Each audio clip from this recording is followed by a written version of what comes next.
বলছি কি, এখন একটা নতুন গান বেরিয়েছে না, খুব ট্রেন্ডিংয়ে আছে, সবাই করছে গো গানটা। কি যেন গানটা?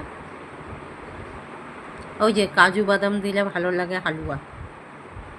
বলছে আমার এখন হালুয়া খেতে খুব ইচ্ছে করছে গো, কিন্তু ঘরে না শুধু কাজু বাদামই আছে, আর চিনি, দুধ, কিশমিশ, এলাচ এইসব কিচ্ছু নেই। তোমরা কেউ জানো গো? শুধু কাজু বাদাম দিলেই খেতে ভালো হবে তো? আর চিনি দুধ না দিলে হবে? বুঝতে পারছি না। গানটায় তো বললো বলো যে শুধু নাকি কাজু বাদাম দিলেই খেতে নাকি হালুয়াটে টেস্ট হবে, কাজু বাদাম দিলেই ভালো লাগে হালুয়া। কি জানি, বুঝতে পারছি না গো।